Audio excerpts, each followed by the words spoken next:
chairs looking out the window. What does she say? January, February, March, April, May, June, July, August, September. Get down! Get down! When is this nonsense gonna stop? Come on, get in the house. Hurry up!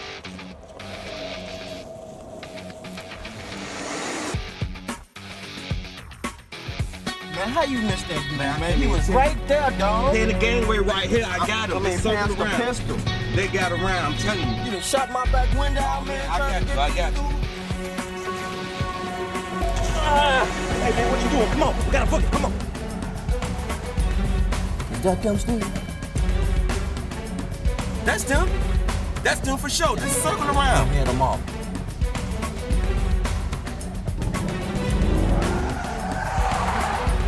What do you mean, mug that dude? You almost got me shot back there. Man, he was mean mugging me. If it was you, you'd did the same thing. They coming back up this way, so going down the alley, we're gonna block them all coming this way. I got him right here. I got you. It's going down. I got him right here. Man, give me that pistol. Don't you miss. I don't Come on. need you shooting across me. There's not gonna see this coming. I don't like him, he don't like me. We know each other from the block. Man, dog, if it was you, you would have did the same thing. Hey, shut up, man. Let's just go.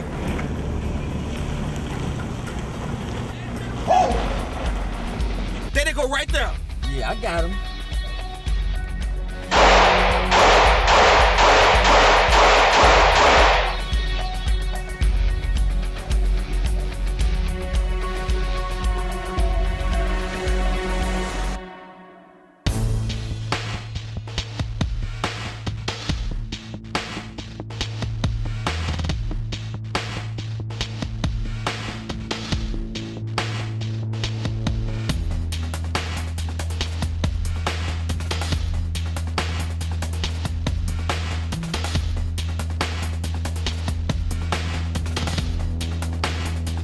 The primary purpose of the conference is to actually provide resources, number one, to youth in terms of avoiding violence. But in addition to that, what we would like to do is to actually bring together nonprofits and youth to work on an agenda for the future in order to find solutions for violence that's so prevalent here in the city of Gary as well as all of Northwest Indiana. I came to the Coffy conference today to learn what goes on in the community around us and be informed so I can help others. This conference can help our peers to not fight, but to get along and not use our fists, but use our words to solve our problems. Violence is being perpetrated on all age groups. And when you start seeing violence against kids younger and younger, against infants, I don't know any community that should accept that. It is important for people to understand how violence is affecting our youth and our communities, how students, children are being killed, how it affects the social impact of the families, and how, of course, it affects education. Right now, one of my friends, he got expelled because, he was involved with drugs.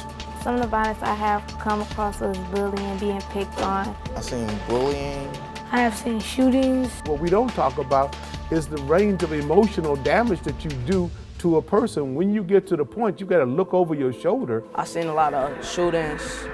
I got shot at before. I know about 7 or 8 people who got shot.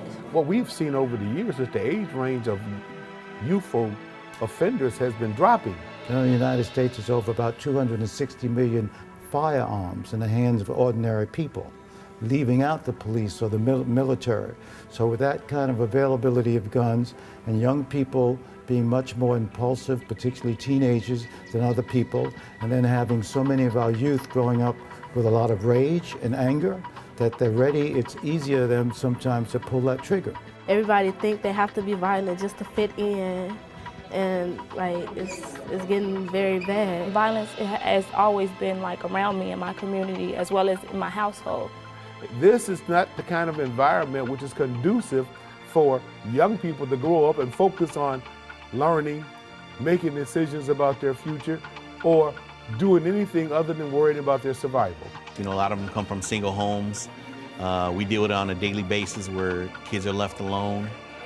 They run the streets all day and basically no guidance. Instead of a male figure in the home, they're watching the male figures outside of the home, whether it be in a good situation or a bad situation. And therefore, character is not developed in the process that it should be developed in. for some reason and some of the time we have a belief system that everything is all right. And then at some point in our life, we never want to actually address or deal with the problem. This particular conference gives us an opportunity to actually bring to the forefront to parents and to the community actually what the problem is. I think youth violence is a barometer to me of maybe how our children are being treated in the home and in the community. That is, we're not treating them well. When we don't treat them well with love and appropriate discipline, many of them, of the kids, become antisocial. They just don't trust anything.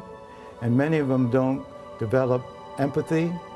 That is, the ability to care about how someone else is feeling. So you could pull a trigger and shoot someone and not understand that it's producing pain. I leave here knowing that it's not right to be in the game.